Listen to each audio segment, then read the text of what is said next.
হুম, ঠিক আছে।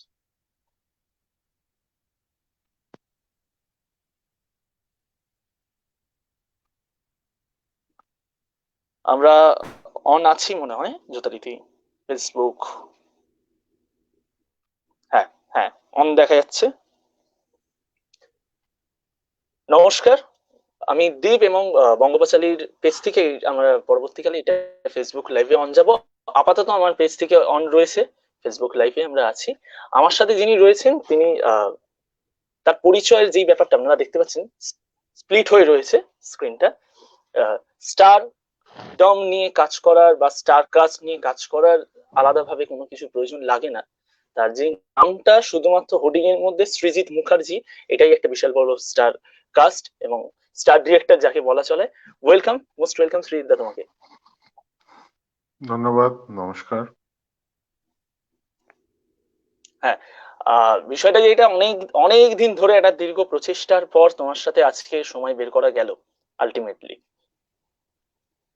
হ্যাঁ, ব্যস্ততা প্রচন্ডই। এখন বিশেষ করে কোভিড এর পর কাজ শুরু হওয়ায় সবকিছু হুড়মুড়িয়ে এসছে, হুম, সো অবভিয়াসলি কাজের বেশ বেশ চাপ। হুম। ফেলুদা ফেরত আহ একটা দারুণ ফিডব্যাক, মানুষ পছন্দ করেছে। তোমার কি ফেলুদা ফেরতের ক্ষেত্রে অনির্বাণদার ক্ষেত্রে, মানে অনির্বাণদার কাজটা পেয়ে যাওয়াটা জটায়ু হিসেবে একদম, এটা কি কোথাও গিয়ে একটা প্লাস পয়েন্ট হিসেবে খুব বিশাল বড় কাজ করলো কাস্টিং এর ক্ষেত্রে? হ্যাঁ, অতি অবশ্যই, অতি অবশ্যই। কারণ আহ, প্রথমত সত্যজিৎ রায় ফেলুদা বন্ধ করে দিয়েছিলেন সন্তোষ দত্ত চলে যাওয়ার পর। বলেছিলেন যে মানে জটায়ু ছাড়া অসম্ভব ফেলুদা করা, উইচ ইজ হুম, ট্রু। কারণ ফেলুদার বেস্ট গল্পগুলোই কিন্তু জটায়ু তাতে আছেন, এবং এই থ্রি মাস্কেটিয়ার্স এর যে স্পিরিটটা, সেটা ফেলুদার স্পিরিটের একটা খুব খুব অবিচ্ছেদ্য অংশ। আর তারপরে বাবুদাও যখন মানে সন্দীপ রায় যখন কাজ করেছেন বিভু ভট্টাচার্যর মারা যাওয়ার পর, উনিও বাদশাহী আংটি এই জন্যই করেছিলেন কারণ আহ, তাতে জটায়ু ছিল না। কিন্তু সত্যি জটায়ুর হুম, অ্যাবসেন্সটা উনিও খুবই ফিল করতেন। আমিও হুম।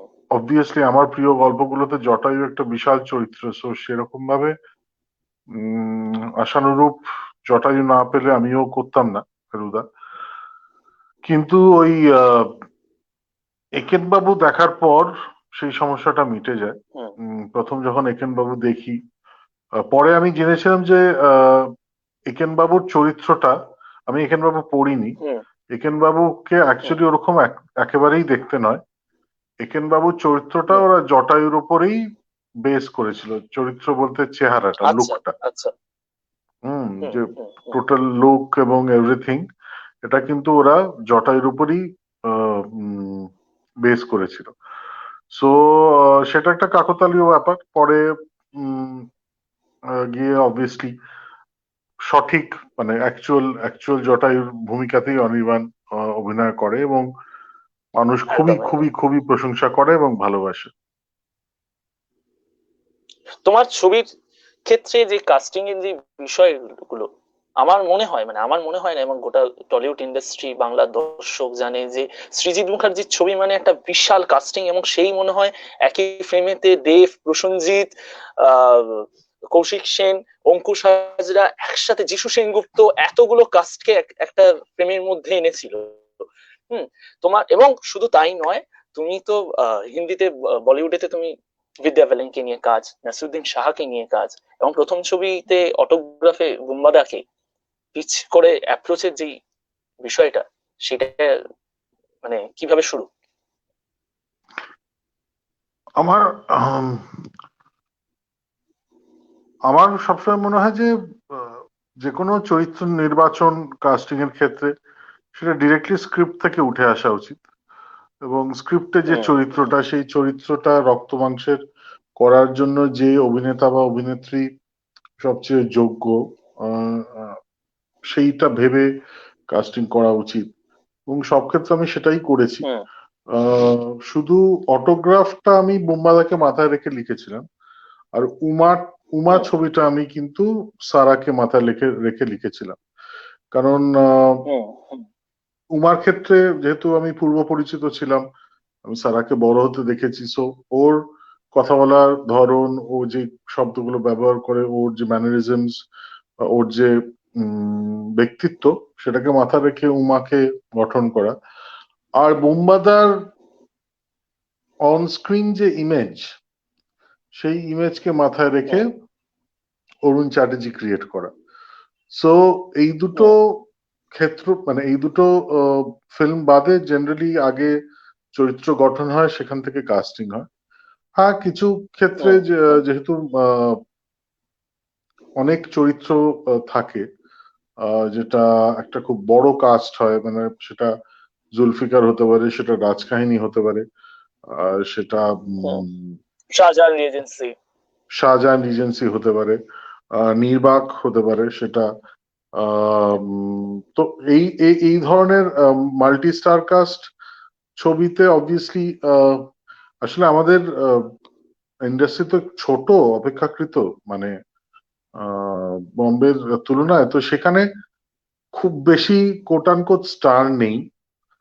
আর যারা আছেন তারাও, মানে আমার মনে হয় 2010-এর থেকে যে দশকটা শুরু হয় অটোগ্রাফের পর থেকে, সেটা বোধহয় হুম আহ, আহ, কাহিনীকার বা চিত্রনাট্যকার বা পরিচালকের বা চিত্রনাট্যের দশক বলে পরবর্তীকালে মানুষ জানবে।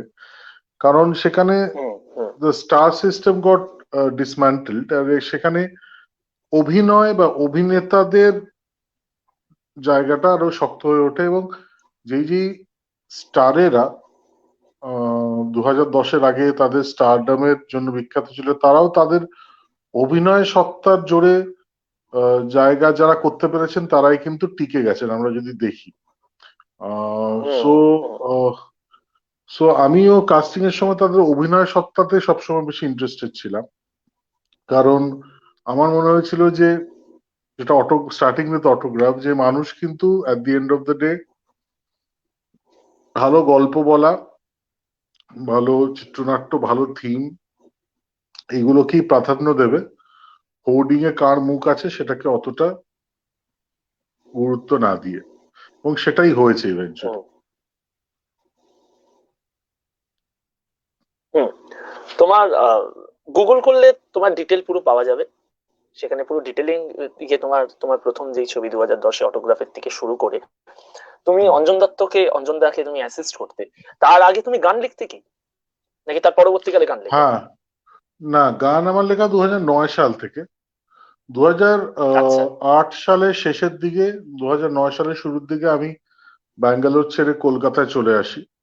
অ্যাকচুয়ালি চাকরি ছাড়ো যেই। হ্যাঁ, 2009 সালের শুরুর দিকেই আসি। এসেই আমি দুটো কাজ করি, একটা নাটক পরিকল্পনা করে সেটা মঞ্চস্থ করি, যেটা নাম ছিল চেকমেট, ইংরেজি নাটক ছিল, ব্যোমকেশ বক্সীর শেষ কেসের ওপর আধারিত। এবং সেই নাটকটা করতে করতে আমার অঞ্জন দত্তর সঙ্গে আলাপ হয়। অঞ্জন দাকে অ্যাসিস্ট করতে হুম চাই, এবং একই সাথে গান লিখতে শুরু করি ইন্ডাস্ট্রিতে। ইন্দ্রজিৎ হুম দাশগুপ্তর সঙ্গে কাজ হয়, নীল দত্তর সঙ্গে কাজ হয়, নানান ছবির জন্য গান লিখি, ক্রস কানেকশন, জোশ, লে ছক্কা, ম্যাড্রি বাঙালির জন্য লিখি, যে ছবিতে আমি অ্যাসিস্টও করেছি। তারপরে ইতিমৃণালিনী হয়, সেখানেও গান লিখি, সেখানেও অ্যাসিস্ট করি, করে তারপর অটোগ্রাফ।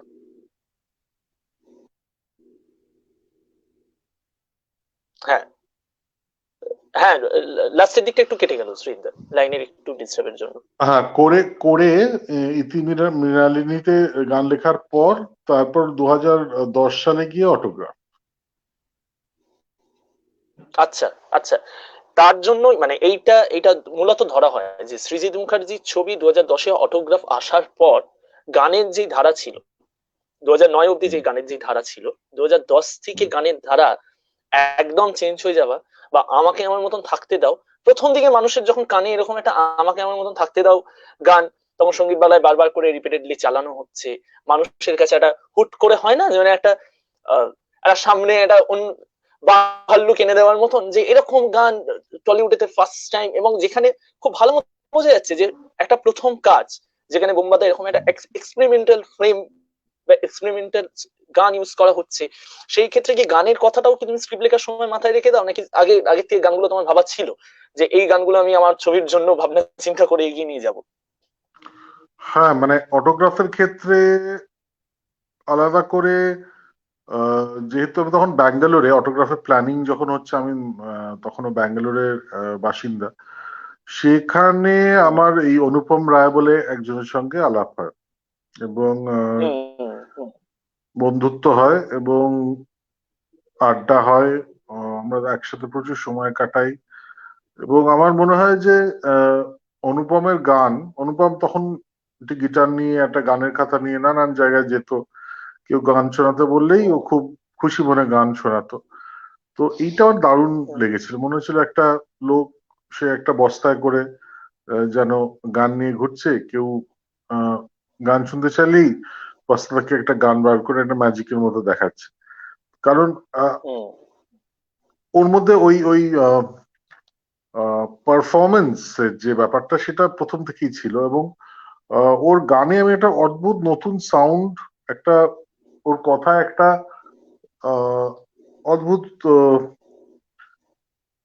দৈনন্দিন জীবনের রোজ নামচার সঙ্গে অ্যাবস্ট্রাকশনের একটা খুব ভালো আহ, ইয়ে পেয়েছিলাম, আমি আমি একটা খুব ভালো সিনথেসিস পেয়েছিলাম। তো এই যে এই সিনথেসিসের পর আমি ওকে, ওর গান, সুর, কথা সব মিলে এত ভালো লেগেছে, আমি বলেছিলাম যে আমি যদি কোনোদিন ছবি করি তাহলে ডেফিনেটলি আমি হুম তোর গান ব্যবহার করব। সো অবভিয়াসলি সেখান থেকে যখন হুম অটোগ্রাফ প্ল্যান করছি, ওর দুটো গান আমার মনে হয়েছিল যে খুব আহ, যথাযথ এই দুটো সিচুয়েশনের জন্য এবং সেইভাবেই আমাকে আমাকে আমার মতো এবং বেঁচে থাকার গান, এই দুটো গানের ব্যবহার সেই জায়গা থেকে। এবং আমার কোথাও একটা মনে হয় যে হ্যাঁ, মানে অটোগ্রাফের আগে যে হয়নি তা নয়, সেটা বলা ভুল হবে।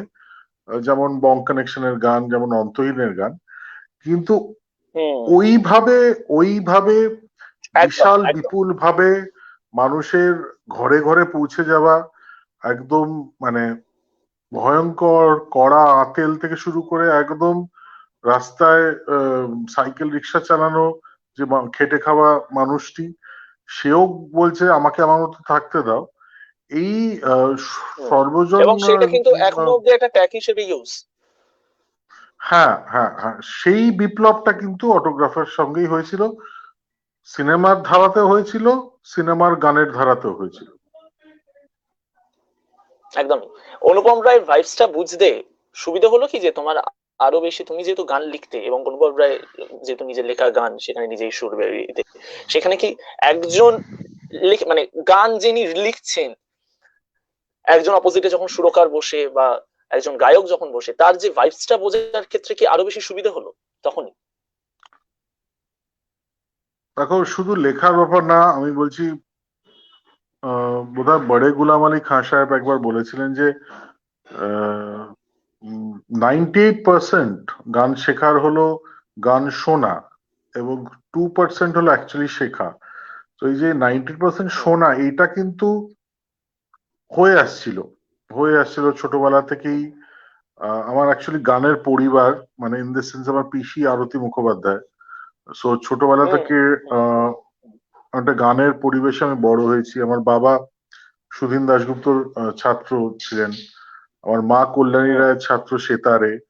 সো সব মিলিয়ে এক আবহটা সাংগীতিক ছিল এবং সাংঘাতিকও ছিল বটে। এবং সেই তার মধ্যেই যেটা হচ্ছে যে শুধু গান লেখা না, গান শোনা, নানান ধরনের গান শোনা, পৃথিবীর নানান প্রান্তের গান শোনা, সঙ্গীত এবং গান সম্বন্ধে একটা সম্যক ধারণা করা, এই পুরো ব্যাপারটা কোথাও একটা গিয়ে ডেফিনেটলি তো হেল্প করেছিল। সেটা আমার ছবির গানে মিউজিক্যাল কোশন থেকে হয়তো মানুষ কিছুটা বুঝতে পারেন। হুম হুম। আমি তোমাকে নির্বাক নিয়ে প্রশ্ন করতাম, দিগন্তদে প্রশ্ন করছে একটি, সেটা হচ্ছে নির্বাক ছবিটি বাংলা সিনেমায় একটা অন্যতম আন্ডাররেটেড ফিল্ম, সেটা নিয়ে সৃজিতের অন্যান্য ছবির মতন কথা কেন হলো না? ইনফ্যাক্ট তুমি তো প্রচুর ইন্টারভিউতে বলেছো যে তুমি প্রডিউসারকে আগের থেকে বলে রেখে দিয়েছিলে যে এটা কিন্তু তেমন হবে না, মানে সৃজিত মুখার্জির ক্ষেত্রে যেই ধরনের মানুষ আশা করে বা প্রডিউসারদের যে ইয়ে হ্যাঁ থাকে ধারণা, হ্যাঁ সেই ক্ষেত্রে হ্যাঁ সেটার কারণ আমার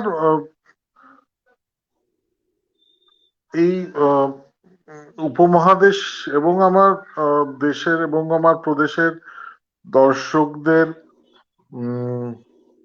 নানান ন্যারেটিভ সিনেমার গ্রহণযোগ্যতা নিয়ে একটা ধারণা আছে বলেই আমি আমার প্রযোজককে বলেছিলাম, এবং ভুল যে খুব একটা বলিনি সেটা অবভিয়াসলি ওনারা পরে বুঝতেই পেরেছিলেন। কিন্তু হ্যাটস অফ টু দেম, তাও তারা নির্বাক আমার কোনোদিন করতে বারণ করেননি। এবং নির্বাক আমি করেছিলাম চতুষ্কোণের মতো ছবির পর, তো যেখানে সমগ্র বাঙালি জাতি ওয়াজ একদম গাং হো অ্যাবাউট স্টোরি টেলিং। আর চতুষ্কোণ একটা খুব পুষ্টিকর থ্রিলার ছিল, মানে তাতে নানান রকম হ্যাঁ ছোট হ্যাঁ গল্প, রিভেঞ্জ, নানান থিম, নানান নস্টালজিয়াকে নাড়া দেন, everything. It was a very healthy wholesome thriller. আর একদম একদম নির্বাক ঠিক ততটাই ধাক্কা দেয়া, নন টিপিক্যাল বাঙালি ভদ্রলোকের সিনেমা, যাতে নেক্রোফিলিয়া আলোচিত হয়েছে, যাতে সেলফ লাভ, সেলফ লাস্ট আলোচিত হয়েছে, এরকম অনেক থিমস আলোচিত হয়েছে, যেটা হয়তো এখন নির্বাক যতটা আলোচিত এবং প্রশংসিত এবং যতটা মানুষের ভালোবাসা পায়, তার যদি মানে হুম, 5-6 তখন পেত, তাহলে আহ, বেচারা প্রযোজকরা আরেকটু লাভের মুখ দেখতে পেতেন। কিন্তু একদম কিন্তু একদম সেটা আমি তাতে খুব একটা আমার মনে হয় না কোনো অসুবিধা হয়েছে, কারণ প্রত্যেকটা ছবির একটা নিজস্ব দর্শক থাকে। সেই দর্শক সে একদম ছবি মুক্তির সময় খুঁজে পায়, বা তার 5 বছর পর খুঁজে পায়, বা তার 10 বছর পর খুঁজে পায়। কিছু ক্ষেত্রে আহ, পরিচালকের মৃত্যুর 50 বছর পর খুঁজে পায়, সেরকমও আছে। একদম সো একদম এবার হুম, এবার আমার বক্তব্য হচ্ছে যে সেটা নিয়ে হা হুতাশ করে লাভ নেই। মানুষ ফাইনালি নির্বাককে আবিষ্কার করেছে, ভালোবেসেছেন এতটাই যে আমার সেরা ছবির আলোচনায় নির্বাক থাকবেই থাকবে। আমি হুম, হুম, ইন্টারনেটে যে আলোচনাগুলো দেখি, তার মধ্যে আমি অবজার্ভ করি, এবং তাতে নির্বাক ইনএভিটেবলি থাকে। এবং নির্বাক জড়িত একদম কোনো পোস্টার বা কিছু আমি শেয়ার করলে মুহূর্তের মধ্যেই মানে হাজার হাজার লাইক পড়ে যায়, মানুষের ভালোবাসা উপচে পড়ে, আপনার সবচেয়ে ভালো ছবি, আপনার সেরা ছবি, নির্বাকের মধ্যে আরেকটা বানান, ইত্যাদি ইত্যাদি। তো এই ভালোবাসাটা অবভিয়াসলি দেরিতে আহ, পেয়েছি, কিন্তু যেহেতু পেয়েছি তাই আমার খুব একটা কোনো আক্ষেপ নেই। ইনফ্যাক্ট না পেলেও দেখুন, মানে সত্যি কথাটা হলো যে, শুনতে খুব অদ্ভুত লাগলেও আলটিমেটলি কিন্তু আমি নিজের জন্য এই ছবিটা বানাই। ডেফিনেটলি মানুষের হুম, ভালোবাসা, জাতীয় পুরস্কার, ফিল্ম ফেস্টিভ্যাল সবই ঠিক আছে, বক্স অফিস সাকসেস সবই ঠিক আছে, সবই ভাল লাগে, কিন্তু ওগুলো আমি জানি ইভেনচুয়ালি পুরোটাই একটা অ্যাক্সিডেন্ট, একটা কোইন্সিডেন্স, একটা বাই প্রোডাক্ট। আমি যেটা ছবি বানাই অটোগ্রাফের নিজের, ক্ষেত্রেও হয়েছে। সেটা অটোগ্রাফের ক্ষেত্রেও হয়েছে, আমার শেষ ছবি দ্বিতীয় পুরুষের ক্ষেত্রেও হয়েছে। সব ছবিরই হুম, যাই সাকসেস হয়ে থাক বা না হোক, কিছু ছবির ক্ষেত্রে কিছু ধরনের সাকসেস হয়ও নি, যেমন নির্বাকের ক্ষেত্রে বক্স অফিস সাফল্য আসেনি, বা বেগম জানের ক্ষেত্রে বক্স অফিস সাফল্য আসেনি, বা ক্রিটিক্যাল অ্যাক্লেমও আসেনি। হুম, তো সেই ক্ষেত্রে আমার হুম, সত্যি কিছু বলার নেই, কারণ আমার প্রথম এবং যেই দর্শকের কথা আমি সবচেয়ে বেশি ভাবি, সেটা হলো আমি নিজে যখন ছবিটার ফার্স্ট কপি দেখি অডিটোরিয়ামে বসে, সেই সেই আমার কথা ভেবেই কিন্তু আমি ছবিটা বানাই, এবং চেষ্টা করি নিজেকে হুম, খুশি রাখতে। নিজের প্রতি সৎ থাকতে। আমি যে ধরনের স্টোরি টেলিং এ বিশ্বাসী, যে ধরনের গল্প বলায় বিশ্বাসী, বা যেই থিম্যাটিক বিবিধতায় আহ, উম, আহ, বিশ্বাসী, সেইটা বজায় রেখে কি আমি গল্প বলতে পারছি, সেটাই আমি দেখি, এবং হুম। আখেরে সেটাই আমার সবচেয়ে বড় কষ্টিপাথর। নির্বাক তোমার কতদিন আগের লেখা স্ক্রিপ্ট ছিল নাকি একটা কোথাও গিয়ে একটু স্টপ নির করেছিলে যে সৃজিত মুখার্জি হওয়ার পর দেন তারপর গিয়ে নির্বাক করবো, নয়তো প্রডিউসার পাওয়ার না, কিছু একটা কঠিন চাপ না, হতে পারে? না, অ্যাকচুয়ালি এটাও একটা মজার ব্যাপার, আমি সেরকম কোনো প্ল্যানিংও করিনি। আমি অ্যাকচুয়ালি সেরকম আচ্ছা। ভাবে কোনো প্ল্যানিং কোনোদিন করি না। মানে সত্যি কথা বলতে কি, সেটা করলে আমি হয়তো অটোগ্রাফ করতে পারতাম না। কারণ অটোগ্রাফ যেই সময় আমি হুম, লিখেছিলাম স্ক্রিপ্টটা এবং যে সময় পরিবেশন করেছিলাম বা পিচ করছিলাম, পরিচালকরা আমাকে পাগল বলেছিলেন, কেউ কেউ বলেছিলেন এটা না কমার্শিয়াল, না প্যারালাল, না আর্ট, না এটা কি, এটা জগা খিচুড়ি, এ হুম, তো কোনো দর্শকই হুম, দেখবেন না। আমি বলছিলাম বা হয়তো দু ধরনের দর্শকই দেখবেন, সেটাও সম্ভব। অবভিয়াসলি সেই কথাটা তারা মানেননি, এবং at the end of the বিনিয়োগ তাদের, কাজেই অবভিয়াসলি সম্পূর্ণভাবে তাদের সেই অধিকার ছিল। তাদের সঙ্গে পরে যখন পার্টিতে দেখা হয়েছে, তারা তখন বলছে যে আমরা বুঝতে পারিনি, আমাদের এটা ভুল হয়েছে, আমরা কবে বসবো একসাথে কিছু করা যায় কিনা। তো আনফর্চুনেটলি ওইটাই আর কি, মানে ওটা খুব খুব একটা উম, হলো তো হলো, না হলো তো হলো না, গোছের একটা ব্যাপার। হুম, সো হুম, এবার সেই হুম, জায়গায় আমার আমার বিশ্বাসে আমি অটল ছিলাম, এবং কাজী সেরকম হলে, যদি প্ল্যানিং এ হতো তাহলে আমি অবভিয়াসলি সেফার কিছু দিয়ে শুরু করতাম, হয়তো শাহজাহান হুম, রিজেন্সির মতো কিছু দিয়ে শুরু করতাম, বলতাম যে এটা চৌরঙ্গির ওপর, চৌরঙ্গি অবলম্বনে আমি একটা সিনেমা বানাচ্ছি, তাতে অ্যাটলিস্ট মানুষ বুঝলো একটা সেফটি, একটা ইয়ে। এখানে হুম, ফরম্যাটটাই খুব রিস্কি ছিল, যে it is a tribute, it is about remaking, it is about the story of a remake, not remaking a film. হ্যাঁ, এই যে দুটোর মধ্যে একটা খুব খুব ডেঞ্জারাস পার্থক্য আছে, মানে you remaking a film, you're riding on that person's creativity. When you're talking about the story of a remake, সেখানে that is coming in as a film within a film, as a tribute, কিন্তু মূল গল্পটা তো original, মূল গল্পটা মানে শুভব্রতর একদম। যে গল্পটা, এবং শুধু হুম, অরিজিনাল হুম, না, সেটা ভয়ঙ্কর ভাবে জীবন থেকে উঠে আসা, যেটা ভয়ঙ্কর ভাবে সেলফ রিফ্লেক্সিভ। সো অটোগ্রাফের গল্পের কিন্তু পরত বলতে গেলে তিনটে পরত, মানে শুভব্রত একটা পরত, তার ভেতরে আরেকটা পরত, হুম, তার বাইরে আরেকটা পরত, যেখানে আমি ম্যাটিনি আইডল প্রসেনজিৎ চট্টোপাধ্যায়কে অ্যাপ্রোচ করছি একইভাবে যেভাবে শুভব্রত অরুণকে অ্যাপ্রোচ করেছিল। সো একদম, একদম। না, নির্বাকের যেরকম নর্মাল অন্যান্য ছবি এসছে মাথায়, সেরকম ভাবে নির্বাক এসছে। হ্যাঁ, আমি ডালি মিউজিয়ামে গেছিলাম বেড়াতে আমেরিকায়, সেখান থেকে সেখানে একটা পেইন্টিং দেখে একটা গল্প আসে। 22শে শ্রাবণ যখন মর্গের দৃশ্যটা শুট করছি, যেখানে একবার বল নেই কেউ নেইতে বুম্বাদা মর্গের আহ, আহ, ভেঙে পড়ছে, সেই মর্গটা দেখে আমার ঋত্বিক চক্রবর্তীর লাস্ট গল্পটা মাথায় এসেছিল 2011 সালে।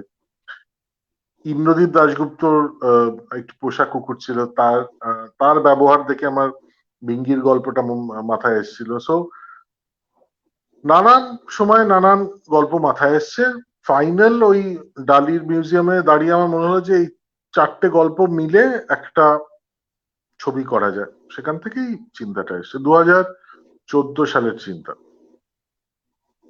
হুম। কিন্তু তোমার ছবির ক্ষেত্রে এমন কয়েকজন পার্সন, যে পার্সন তোমার প্রথম ছবি, সেখানে প্রসেনজিৎ চ্যাটার্জি, মাঝে অঞ্জন দত্ত ছবিতে অভিনয় করেছে, গৌতম ঘোষ ছবিতে অভিনয় করেছেন, তারপরে বিদ্যা ফেলেন, এই যে কাস্টিং গুলো যে হিউজ, সুমন দা মানে কবি সুমন দা, ঠিক আছে, সেও তো জাতির স্বরাতে মিউজিক করেছেন। এই যে টোটাল হুম। যে বিষয়টা, এইটা কি কতটা প্রেশারের মধ্যে দিয়ে যাও, বা তুমি কি বলতে কি খুব সহজেই ব্যাপারটা ইজি হয়ে যায় যে না, মানে সৃজিতের ব্যাপার, মানে সৃজিত মুখার্জি যেহেতু, এই ক্ষেত্রে কি নাকি সৃজিত মুখার্জিকে ভালোবাসে বলে তাদের তোমার ছবি, মানে তোমার কি মনে হয়, আমি তোমাকে এটা জিজ্ঞেস করছি। At the end of the day সবাই সবাইকে ভালোবাসে, কিন্তু অ্যাকচুয়ালি কেউ কাউকে ভালোবাসে না। শিল্পী আচ্ছা। মাত্রই স্বার্থপর, শিল্পী মাত্রই স্বার্থপর।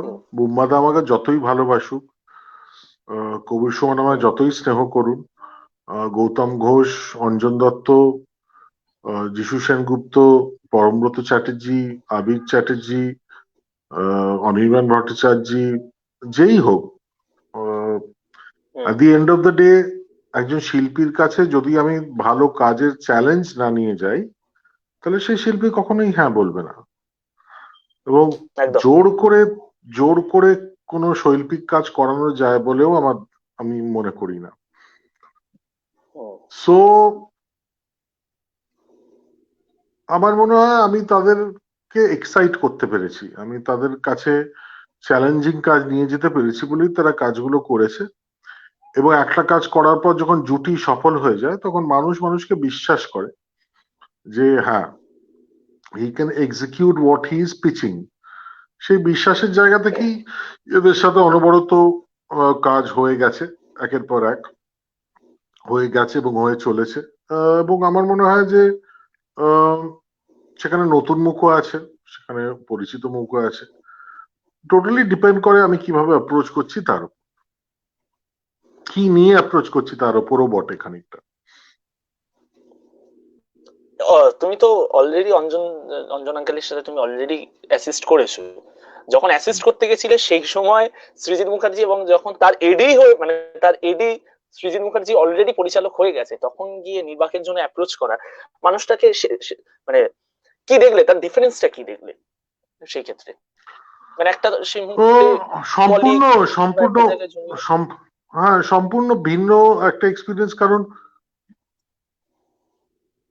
আমি অঞ্জন দত্তের মতো ইনহিবিশনলেস এবং অঞ্জন দত্তর মতো বেআব্রু বা শেমলেস অভিনেতা যেটাকে বলে, যে he will do anything if his director asks him to you know strip naked and jump into Ganga, he'll do that। মানে এরকম 1000% দিয়ে দেওয়া একজন অভিনেতা, মানে অবভিয়াসলি স্ক্রিপ্টের সময় হি উইল মানে ডিসেক্ট ইট লাইক নোবডিজ বিজনেস। মানে ভয়ঙ্কর ভাবে চুলচেরা বিশ্লেষণ করবে, নানান প্রশ্ন মানে তোমার জর্জরিত করবে, এই করবে সেগুলো না, কিন্তু এটা হ্যাঁ, কিন্তু এটা এই সে হ্যাঁ। Once he you are once you convince him, একবার স্ক্রিপ্টটা পড়ে যদি কনভিন্স হয়ে যায়, এবং কিছু ক্ষেত্রে তোমার কনভিন্স করতে হবে না, স্ক্রিপ্টটা পড়লেই যথেষ্ট, তারপর অঞ্জন দত্তর মতো অত কমিটেড অ্যাক্টর বোধহয় একমাত্র অনির্বাণ ভট্টাচার্য। এই দুজনের কথা আমি আচ্ছা। বলতে পারি। উম, এবং সেই সত্তাটার সঙ্গে ডিরেক্টর সত্তা যাকে আমি মেসেজ করেছিলাম তার কিন্তু কোনো মিল নেই। হুম, সেই সত্তাটা একদম পাগলাটে অন্যরকম একটা মানুষ। হুম, অবভিয়াসলি তাকে আমিও প্রচুর প্রশ্ন মানে জর্জরিত করতাম যখন অ্যাসিস্ট করতাম, এই অঞ্জন দা এটা কেন ভাবছো, তুমি এইভাবে কেন নিলে শটটা, এই শটটা নেওয়ার পেছনে তোমার কি কাজ করছে, ইত্যাদি ইত্যাদি।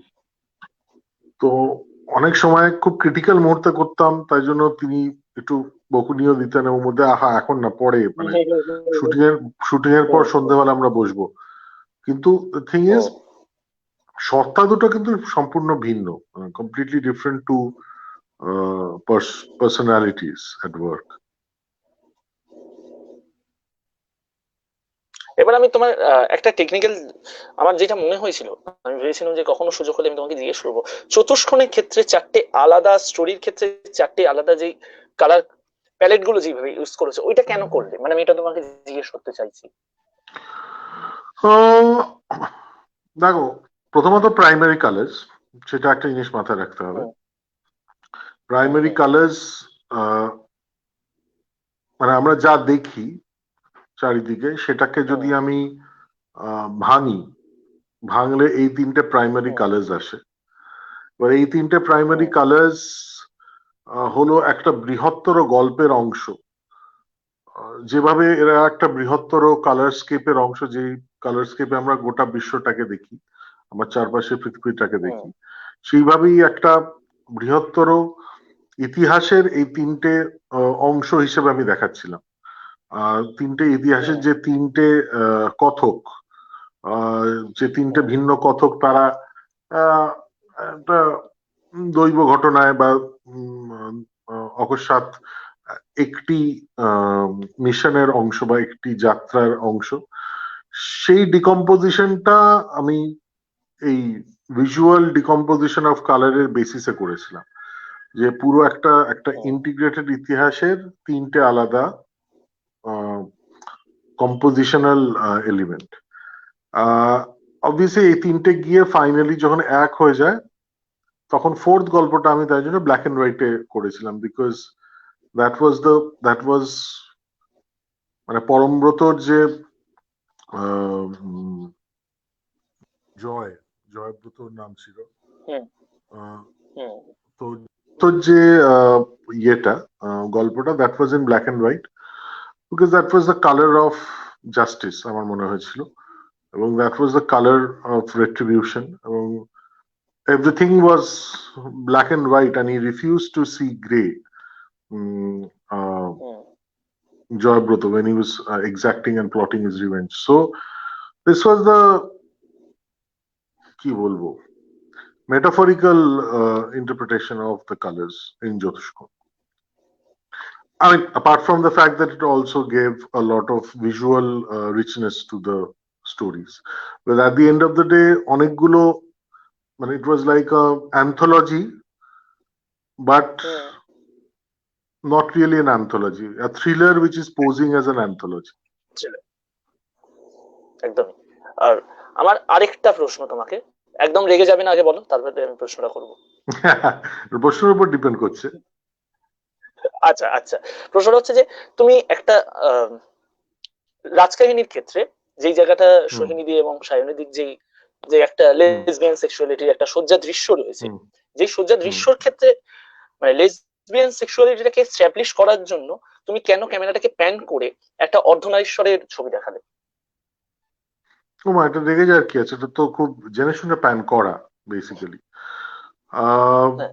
করালাম, তার একটা খুব বড় কারণ হলো যে অর্ধনারীশ্বরের কনসেপ্টটা আমাকে ছোটবেলা থেকেই ফ্যাসিনেট করে, এবং আমার কোথাও একটা মনে হয় যে প্রত্যেকটা মানুষের মধ্যে, প্রত্যেকটা পুরুষের মধ্যে একটি নারী আছে, এবং প্রত্যেকটা নারীর মধ্যে একটা পুরুষ আছে, এবং এই কনসেপ্টটা, সেটার অবভিয়াসলি একটা পৌরাণিক অনুরণন আমরা অর্ধনারীশ্বর কনসেপ্টে পাই, কিন্তু আদারওয়াইজ আমি যদি পুরাণ ছেড়েও দিই, আমি যদি নর্মাল জীবনকে দেখি এবং জীবনের পথ চলাকে দেখি, সেখানে মানুষের ব্যবহার দেখি, নিজেকে যদি দেখি, আমার চারিপাশে মানুষদের দেখি, পুরুষদের এবং নারীদের, সেখানেও কিন্তু সেটা আমি দেখতে পাই, খুব স্পষ্টভাবে দেখতে পাই, কিছু কিছু অ্যাট্রিবিউটের ক্ষেত্রে ভয়ঙ্কর স্পষ্টভাবে দেখতে পাই। এবং ইন্টারেস্টিংলি এই নিয়ে আমার ঋতুদার সঙ্গে অনেক আলোচনা হয়েছে, এবং তিনি আমাকে দুর্দান্ত কিছু বই পড়তে বলেছেন এবং অনেক কিছু বুঝিয়েও ছিলেন এই পুরো কনসেপ্টটা নিয়ে, এবং সমকামিতা নিয়ে আমরা কথা বলেছি, এলজিবিটিকিউ মুভমেন্টের ইতিহাস নিয়েও কথা বলেছি, তার নিজের অবস্থান, সে কিভাবে লেডিস থেকে হোমো হয়ে, লেডিস থেকে ছক্কা হয়ে হোমো হয়ে, এই যে নানান শব্দে তাকে তার পারিপার্শ্বিক মানুষরা ভূষিত করত, এবং তাতে যে তিনি প্রচন্ড কষ্ট পেতেন, তার ইতিহাস শুনেছি তার মুখে। সো এই সবকিছু এই বিষয়টা নিয়ে আমি অ্যাকচুয়ালি পড়াশোনা করেছি, এবং আমার এই বিষয় নিয়ে খুব আগ্রহ আছে যে এই পুরুষের মধ্যে নারীর সত্তা এবং নারীর মধ্যে পুরুষ সত্তা, এই ব্যাপারটা আমাকে খুব ইন্ট্রিগ করে, সেটারই একটা প্রতিফলন আমরা দেখেছি। আচ্ছা, তুমি কি, আমার কাছে এই বিষয় চলচ্চিত্র বইটা মানে তোমার ইন্টারভিউ শুরু হওয়ার আগে আমি এই বইটি পড়ছিলাম, হ্যাঁ, বইটার একটা ছোট পার্ট আমার কাছে রয়েছে। এখানে সত্যজিৎ একটা জায়গায় বলছেন যে আমি দর্শককে যেটা দেখাবো দর্শক সেটা দেখতেই বাধ্য। তুমিও কি এই ফিলোসফিটাতে বিলং করো, মানে বিলিভ করো? হ্যাঁ, মানে এই নিয়ে তো আমার ডায়ালগই আছে দ্বিতীয় পুরুষে, যে ধরে নে আমি ডিরেক্টর, যখন পরমব্রত অনির্বাণকে বলছে যে সিনেমা হলের দরজা বন্ধ, এবার আমি যা দেখাবো তোকে দেখতেই হবে। এবং বাট মানে সেটা তো খুব স্বাভাবিক, তাই নয় কি? মানে মানে প্রত্যেকটা মানুষ তার নিজস্ব কিছু ডিস্টিংটিভ শিল্প নিয়ে মানুষের কাছে আসে। মানুষ কি দেখতে চাইছে সেইটার কথা ভেবে তো কেউ শিল্প রচনা করে না, বা আমি তো অ্যাটলিস্ট সেই শিল্প রচনায় বিশ্বাস করি না। আমার যেটা যেটা আমি প্রথম এর আগেও বলেছি যে আমার প্রথম এবং সবচেয়ে ইম্পর্টেন্ট দর্শক হলাম আমি নিজে। আমি যেটা দেখাতে চাইছি বা যে গল্পটা যেভাবে বলতে চাইছি আমি তো ঠিক সেভাবেই বলবো। এবার আমি খুব ভাগ্যবান হব যদি প্রচুর মানুষ সেটা দেখেন এবং আমার সঙ্গে সহমত হন, এবং আমার সাথে যদি সমমনস্ক মানুষ সেটা এনজয় করেন, আমার খুব ভাল লাগবে। আমি একবারও বলছি না আমার ভাল লাগবে না। মানে আমি এরকম পরিচালক নই যে আমার ছবি বুঝলে, মানুষ বুঝলে ভেঙে পড়বে যে এ মা পুরোটাই তো বোঝা গেল, তাহলে কি আমি ফেল করলাম ফিল্ম মেকার হিসেবে? না না, একদম নয়। আমি মানুষের কাছে পৌঁছতে ডেফিনেটলি চাই, কিন্তু not at the cost of my own identity as a story teller. So সেখানে আমি অবভিয়াসলি যেটা দেখাবো মানুষ তো সেটাই দেখবে। মানে বাধ্য নয়, বাধ্য সেই অর্থে হয়তো নয়, মানে মানে তার মাথায় বন্দুক ঠেকিয়ে কেউ দেখাবে না, কিন্তু আমি আমার পসরা সাজিয়ে যদি বসি, যে যে মানুষের সেই যে হাটে, মানে যদি আমি ওয়ার্ল্ড সিনেমাকে একটা হাট হিসেবে দেখি, সেখানে সব একটা শিল্প প্রদর্শনী হিসেবে দেখি, সেখানে আমার তৈরি মূর্তি বা আমার আঁকা পেন্টিং এর সামনে যদি একটা মানুষও দাঁড়ায়, আমার কাছে সেটাই অনেক পাওয়া, তাতে কোনো অসুবিধা নেই তোমার আমার। এই এই এই ঠিক পার্টিকুলারলি এই জায়গাটা তুমি মনোজ মিত্রর মুখ থেকে এই সংলাপটা ইউজ করিয়েছিলে যে সিনেমা হলে যদি একজন রাইট, দর্শকে যদি বসে থাকে সেও যদি মূল্য কারেক্ট, দেয়। একদম। কারেক্ট, কারেক্ট, আমি একদম সেটা বিশ্বাস করি। এবার অনেকে বলেন যে তোমার পক্ষে এটা বিশ্বাস করা খুব সহজ, কারণ তোমার সিনেমা হলে ইউজুয়ালি লাখ লাখ দর্শক বসে থাকে তোমার সিনেমা যখন চলে। কিন্তু আমি এটা সত্যি বিশ্বাস করি, কারণ নির্বাকের ক্ষেত্রেটা আমি দেখেছি যে নির্বাক যখন সিনেমা হলে সত্যি দর্শক হচ্ছিল না, তাতে আমার কোন রকম মন খারাপ হয়নি বা কিছু হয়নি, এবং তাতে নির্বাক আমাকে ততটাই তৃপ্তি দিয়েছে যতটা আমার মিশর রহস্য বা চতুষ্কোণ বা গুমনামি বা এক যে ছিল রাজা বা ভিঞ্চিদা বা 22শে শ্রাবণ দিয়েছে। কারণ মানে একবার ছবিটা ক্রিয়েট করার প্রসেসটা হয়ে গেলে তারপর কি হলো না হলো পুরোটাই বাই প্রোডাক্ট। ক্রিয়েট করার প্রসেসটাই আমার আনন্দটা, এবং ওইটা করতেই আমি সবচেয়ে এনজয় করি, এবং সেটা আমি নিজের কথা ভেবেই করি, নিজের জন্যই করি। আচ্ছা, তুমি তো কোনো ওই তথাকথিত যেটাকে বলা হয় ফিল্ম স্কুল, এটা থেকে তুমি কখনো ফিল্মে নিয়ে পড়াশোনা করোনি। সব শেখার যে তোমার যে মাধ্যমটা বা তোমার ইন্সপায়ার যে মাধ্যমটা সেটা কি? এখানে ট্যারেন্টিনোর একটা বিখ্যাত কোট আছে যে I did not go to a film school, I went to films. তো আমিও I didn't go to film school, I went to films. এবং আমার কোথাও একটা মনে হয়েছিল যে গল্প বলার তাগিদ থেকেই তো আমার সিনেমা করতে আসা, এবং আরো বেশি মানুষকে গল্প বলার লোভ, বা আমার গল্পকে আরো বেশি মানুষের কাছে পরিবেশন করার লোভ। যদিও গল্পটা আমি আমার জন্যই মানে ইভেন্চুয়ালি বানাচ্ছি আমার জন্যই বা আমার কথা মাথায় রেখে, কিন্তু তাতে যদি দুটো মানুষ বেশি দেখে বা শোনে বা গল্পটা এনজয় করে, আমার তো ভালোই লাগবে। সো এবং অবভিয়াসলি প্রসিনিয়ামের কিছু লজিস্টিক কনস্ট্রেন্টস আছে। অনেক গল্প আমি স্টেজের চার দেয়ালের মধ্যে বলতে পারবো না, তুমি করে এর উঠতে জন্য আমাকে, পারবে না। একদম, হ্যাঁ, সো একদম। সেই সব কিছু মাথায় রেখে তো সিনেমা করতে আসা। তো সেই তাগিদটাই কিন্তু সবচেয়ে বড় মোটিভেটর সেই অর্থে। আর শিক্ষাটা যেটা আমি বললাম যে আই ওয়েন্ট টু ফিল্মস, কাজে আমি হ্যান্ডস অন অ্যাকচুয়ালি চেয়েছিলাম অ্যাসিস্ট করে শিখতে, দেখতে কি হয়, খানিকটা পড়াশোনা করে এসেছিলাম, এবং খানিকটা অন দ্য স্পট কিভাবে অ্যাকচুয়ালি সিনেমাটা বানানো হয় সেটা দেখে অ্যাসিস্ট করে শেখা। আমার মনে হয় অ্যাসিস্ট করে শেখার থেকে বেটার ফিল্ম স্কুল খুব কম আছে। হুম। আহ, তোমার তুমি তো ইয়ে করেছো, ইকোনমিক্স এর স্টুডেন্ট, সুতরাং হুম। সেই ক্ষেত্রে প্রডিউসারের অ্যাপ্রোচের জায়গা বা একদম সম্পূর্ণ ডিফারেন্ট একদম প্রফেশনে চলে আসার যে বিষয়টা, এই বইটাতেও লেখা রয়েছে যে আমি যখন ইয়ে ছেড়ে, বিজ্ঞাপন ছেড়ে আমি যখন আসছি, তখন আমাকে শুধুমাত্র শিল্পের আকর্ষণেই আমাকে টানছে। হুম। তো তোমাকে কি গল্প বলার আকর্ষণে টানলো, নাকি যে তুমি যেটা বলছো যে আমি স্টেজে আমি দেখাতে পারবো না, স্টেজেতে আমার আমার হ্যাঁ, পক্ষে ওই গল্প বলার যে ভয়টা আকর্ষণ, পাচ্ছি আমার পক্ষে পসিবল হচ্ছে না। গল্প বলার আকর্ষণ, এবং শুধু আকর্ষণ না, গল্প বলার ফিজিবিলিটি, সেইখানে কি গল্প বলতে চাইছি এবং কিভাবে বলতে চাইছি সেটাও তো ইম্পর্টেন্ট। সো সো হুম। মিডিয়াম ওয়াইজ যে স্বাতন্ত্র আমি পাচ্ছি সিনেমার ক্ষেত্রে, সেইটা তো ডেফিনেটলি আমার আকৃষ্ট করেছিল। এবং সেইটার মানে সেইটার জন্য, সেই সুবিধাগুলোর জন্য ডেফিনেটলি আসা। এবং সেটাকে গল্প বলার তাগিদকে যদি তুমি শিল্প বলো, তাহলে শিল্প, হ্যাঁ ডেফিনেটলি শিল্প।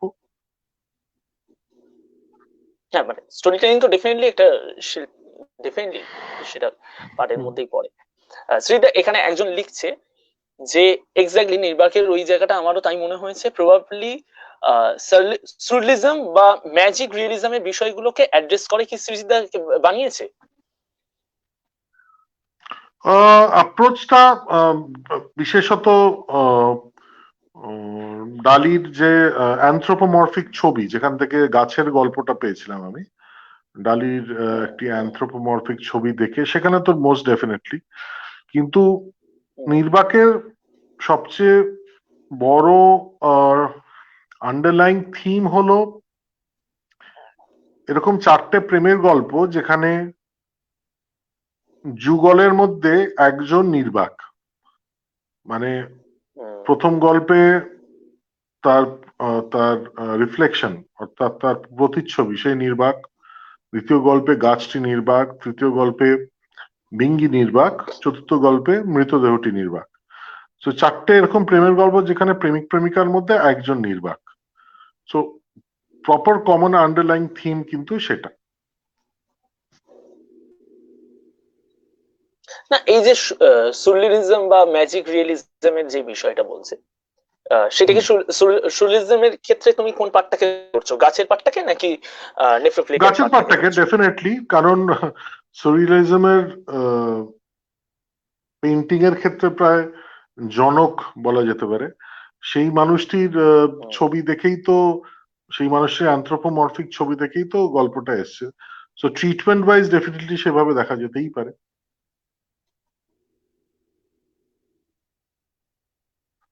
বুঝতে পেরেছি। আহ তোমার, তুমি যেটা আমাকে এক্ষুনি বলছিলে যে তোমার দুঃখের এখানে কোনো জায়গা নেই, বা তুমি তুমি যে স্টোরিটা বলতে চাইছো, কিন্তু রাজকাহিনীর ক্ষেত্রে রাজকাহিনী অলরেডি তুমি স্টোরি বলে ফেলেছো।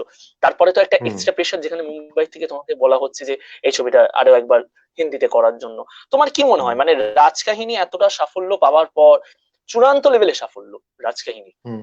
হ্যাঁ, এবং সেখানে রাজকাহিনী এতটা সাফল্য পাওয়ার পর বিদ্যা বালানের মতন অ্যাক্ট্রেসকে নেওয়ার পরেও বলিউড এটা কেন হুম। হিট করলো না?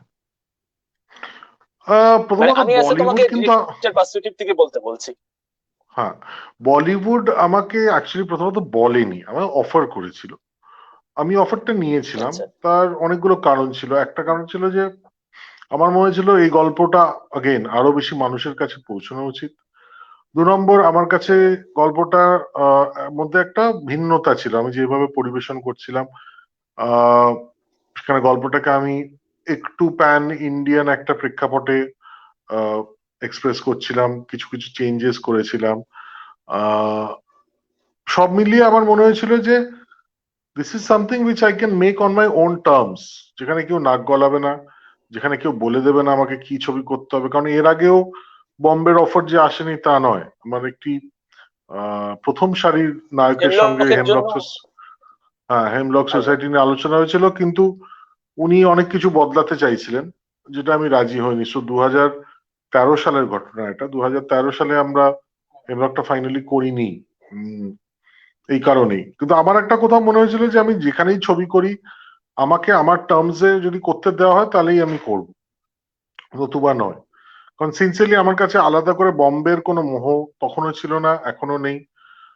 এবং দক্ষিণ ভারত ইনফ্যাক্ট এখন মানে একদম বাহুবলীর পর সপাটে চড় মেরে বুঝিয়ে দিয়েছেন যে Indian cinema Indian cinema.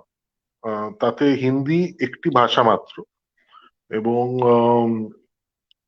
Coat unquote regional cinema বলে যেটাকে একটু একটু নিচু চোখে দেখা হয়, সেটা কোনোভাবেই নিচু চোখে দেখার কিছু নেই, কারণ যেটা অধিকাংশ ক্ষেত্রেই বম্বে সিনেমার থেকে অনেক গুণে বেটার, মানে অনেক গুণে।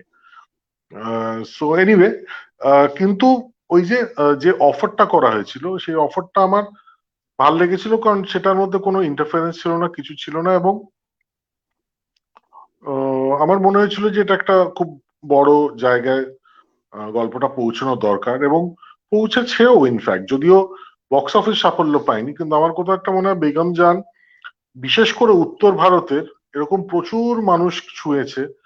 আহ এরকম আমি যখন রিভিউ গুলো পড়ি, আমি দেখছি ভার্নাকুলার রিভিউ যেগুলো হিন্দি প্রেস বা হিন্দি হিন্দি প্রেস প্রচন্ড প্রশংসা করেছিল বেগম জানের, এবং উত্তর ভারতে পাঞ্জাব, দিল্লি, এই সব অঞ্চলে কিন্তু বেগম জান অসম্ভব ভালোবেসেছিল মানুষ। এবং অমৃতসরের যে পার্টিশন মিউজিয়াম, সেখানে কিন্তু বেগম জানের স্ক্রিপ্ট রাখা আছে, which is a huge honor for me, কারণ at the end of the day পার্টিশনের থিমের যন্ত্রণা থেকেই তো গল্পটা বেরোয়। সো অমৃতসরের পার্টিশন মিউজিয়ামে এই ছবি স্ক্রিপ্ট আছে, মানে মানে খুব বিরল একটা সম্মান আমার আমার মনে হয়। So I would not say that it did not succeed at all, definitely it did not succeed at the box office, এবং মানে মেরে কেটে জাস্ট অ্যাবাউট টাকাটা উঠেছিল, বা তাও অল্পর জন্য ওঠেনি, বা এরকম একটা কিছু হয়েছিল। কিন্তু at the end of the day গল্প বলাটাই মেইন। গল্প যেটা মনোজ মিত্র বলেছেন, গল্প বলে যেতে হবে, সেটা যদি মানে একটা দর্শকও থাকে একদম হলে, একদম তাও তোমার সেটার সার্থকতা আছে। আচ্ছা, তোমার ছবি প্রত্যেকবার পুজোতে রিলিজ হয়, পুজোতে একটা হুম করে ছবি রিলিজ হবে, এই বছর সেটার আহ, আমাদের খামতি হলো, হুম স্বাভাবিক খুব, যে সিচুয়েশনের মধ্যে দিয়ে গেছি। এই যে পুজোর হুম সময় যে হল রিলিজ, তোমার ক্ষেত্রে যে একটা গুরু দায়িত্ব, মানে গুরু দায়িত্ব আমি বলবো না, কারণ প্রডিউসাররা তো সৃজিত মুখার্জির ছবি রিলিজ করবে বলে তারাও একটা উচ্ছ্বাসিত হয়ে থাকে। সুতরাং এটা কি হুম। একটু বেশি প্রেসার পড়ে যায় যে পুজোর সময় ছবি, বা তুমি কি একটু এটাকে কি বেশি প্রেসার হিসেবে নাও যে পুজোর সময় ছবির ক্ষেত্রে? কারণ আমি না তোমার ছবির ইয়ে আমি যখন ছবির ব্যাপারে আমি ছবির ব্যাপারে না কোনো ব্যাপারই না খুব একটা প্রেশার নিই না, কারণ আমি খুব একটা সিরিয়াসলি নিই না।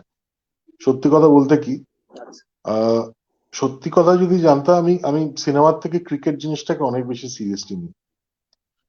ক্রিকেট আচ্ছা, ফলো করা, ক্রিকেট দেখা, বা ক্রিকেট নিয়ে লেখালেখি, বা ক্রিকেট খেলা যখনই পারি। সিনেমার ব্যাপারটা কি বলতো, সিনেমা ব্যাপারটা ওটা আমার মানে এখন সেটা আমার রুটি রোজগার হয়ে গেছে বটে, কিন্তু একটা সময় ছিল যখন অটোগ্রাফ রিলিজ করার পর আমি ভেবেছিলাম এটা তো একদমই চলবে না, তো অন্য কিছু ক্রিকেট জার্নালিজম করব বা কিছু একটা করব। তো এখন ব্যাপারটা হচ্ছে যে আমার আমার গল্প বলতে ভাল লাগে সিনেমা মিডিয়ামে, আমি বলি।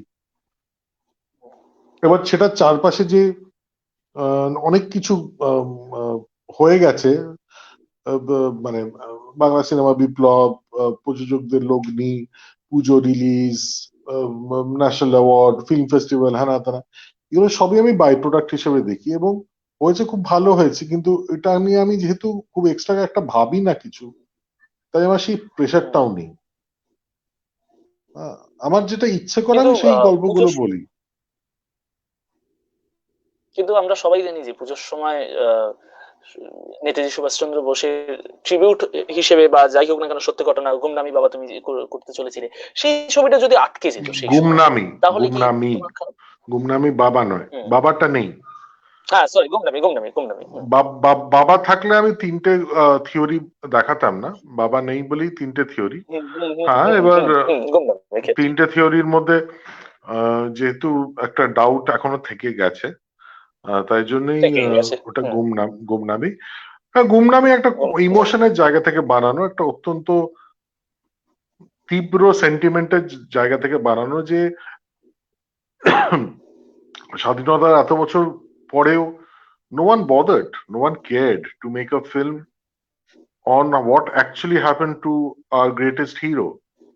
মানে বায়োপিকের পর বায়োপিক হয়েছে, বোম্বে থেকে হিন্দিতে নানান ভাষায়, পশ্চিম বাংলা, মানে এই দেশের কোন মানুষ, মানে it took so many years, it took 72 years or 73 years for a person to come up and make something on the disappearance of Netaji.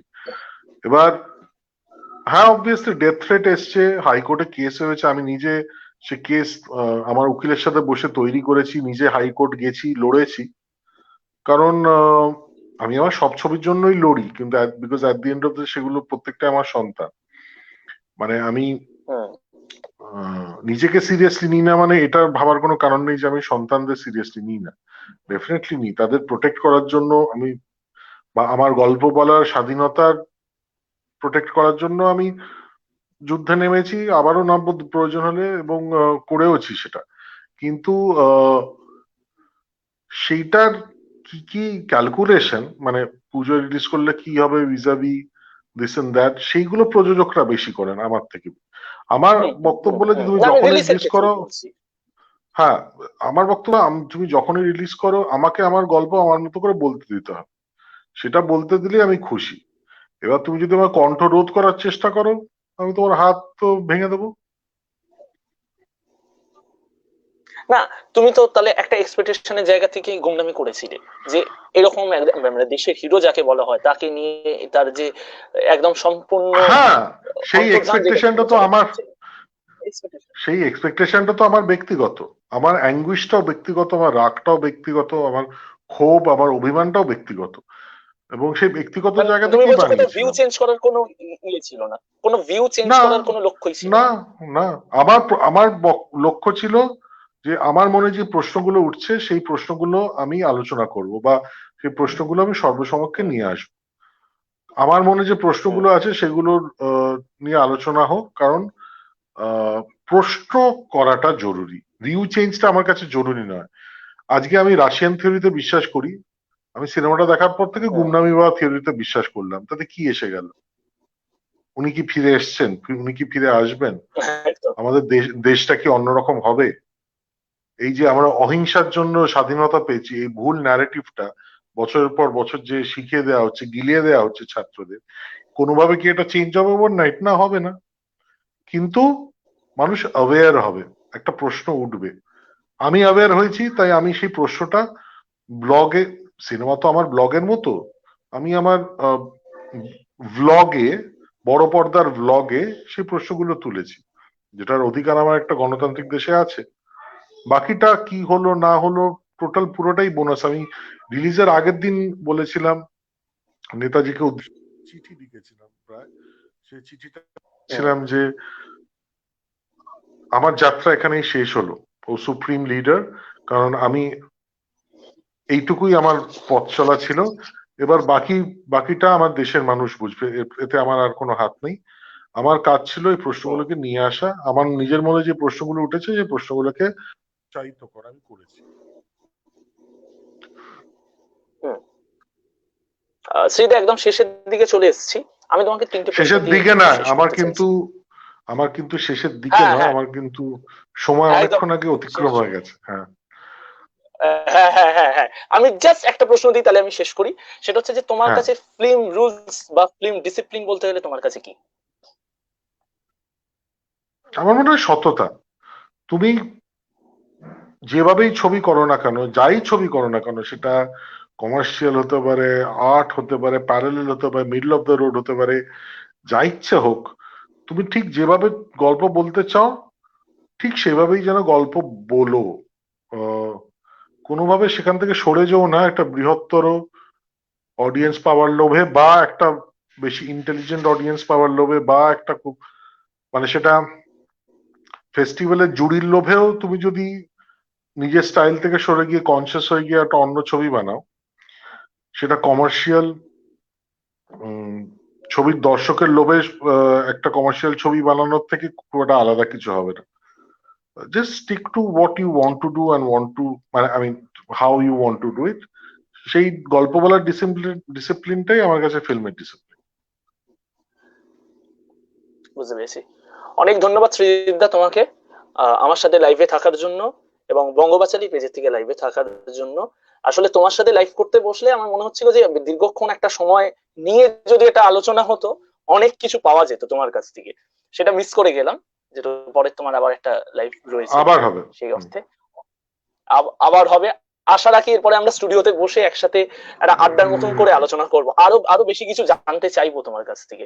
কারণ তোমার কাছ থেকে তো জানার মানে যারা নিউ কামার ফিল্ম মেকার বা দর্শক তোমার কাছ থেকে জানার জন্য তারা মুখ লুকিয়ে বসে আছে, মানে এরকম ভাবে সৃজিত মুখার্জি কিছু বলুক, তারা কিছু শেখা ইনস্টিটিউশন, মানে সৃজিত মুখার্জি একটা ইনস্টিটিউশন আস্তে আস্তে হয়ে যাচ্ছে নিউ কামার পরিচালকদের ক্ষেত্রে। খুব ধন্যবাদ তোমাকে। Thank you Srijit. Thank you, thank you, thank you. আমরা এখানেই লাইভটা শেষ করছি। শেয়ার করুন এবং জানান আমাদেরকে কেমন লাগলো। Thank you Srijit.